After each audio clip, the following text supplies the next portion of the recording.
Hello guys, good day. Magmi-meet kami, meron kami kausap sa SM City, Iloilo. Kaya samahan nyo kami for our journey here in Iloilo. Let's go! Ito po yung naipangako ko last day. At the same time, share ko yung aking kwento regarding sa aking pag-start ng business or bago po ako magsimula sa business. Tutunan ko yung negosyo pasimula. Okay, bakit po buy and sell ang nakita ko? Kasi that time, kung ano na produkto na pwede kong maibenta, wala pa kasing online nun.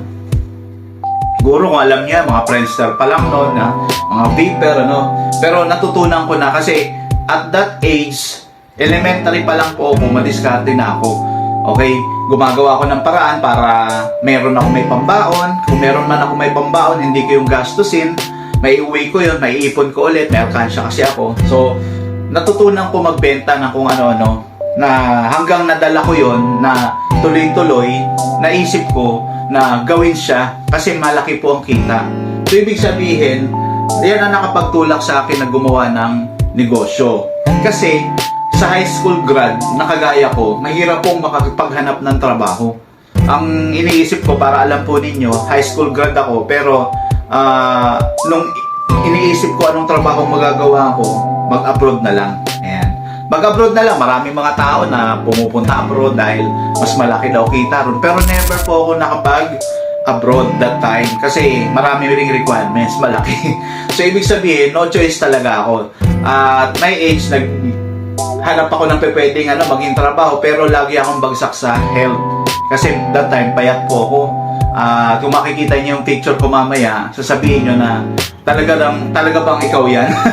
So, high school grad ako yan. Ang naisip ko noon, wala akong ibang choice. Wala akong ibang choice. Kumbaga, ang gagawin ko na lang is humanap ng way sa kapasidad, sa strength na meron ako.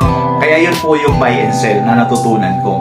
Actually, itong no choice, kaisipan lang naman natin yan. Actually, kaya ka nandyan sa sitwasyon na yan, pinili mo talaga yan. Okay? Walang no choice. Walang no choice. Ibig sabihin po, nabago na yan. Kaya sabi ko, kung nandito man ako, ito pala yung path ko, ito pala yung choice ko talaga, dito pala ako masaya, dito pala ako mas mag-i-enjoy or makukuha ko yung success ko, yung result ko. So, ibig sabihin, napalitan na yan. Wala pong sinasabi na no choice. Lahat po yan, choice talaga natin yan. Kung hindi mo yan makita ngayon, hindi mo pa ma-realize yan ngayon, ibig sabihin lang, may panahon na maintindihan mo yan. Okay? So, naalala ko nung 90s, ng kabataan namin, talagang nagkaroon ako ng chance kahit papaano is dumiskarte. Yan, natutunan ko ng dumiskarte hanggang nai-apply ko yun. Kaya bata pa lang po ako, nakahawak na ako ng pera, iniisip ko na nun, wag na lang mag-aral. Kaya tingnan nyo, di ba, high school grad lang ako kasi pinilit ko na yan. Umaga pilit na yan na matapos ko yung high school grad. Bakit?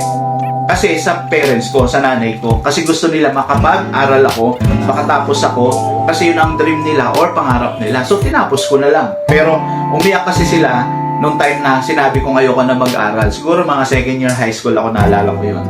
Kasi nararamdaman ko na kumita, bata pa lang ako sa mga uso noon. Pagka nakahuli ako ng gagamba, may benta ko, may pera. Pag nanalo ko sa text, yan, mga ganyan.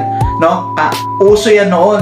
Tapos pagka nakabenta ako ng mga yan, may pera ako. So sabi ko, maganda pala, meron akong ganitong pagkakakitaan. Hanggang sa natutunan ko yan. So ibig sabihin, after that, mayaman ka pagka meron ka nito ng mga panahon ng 90s. Di ba? Sobrang sikat mo. Yan, tayo nyo, di ba?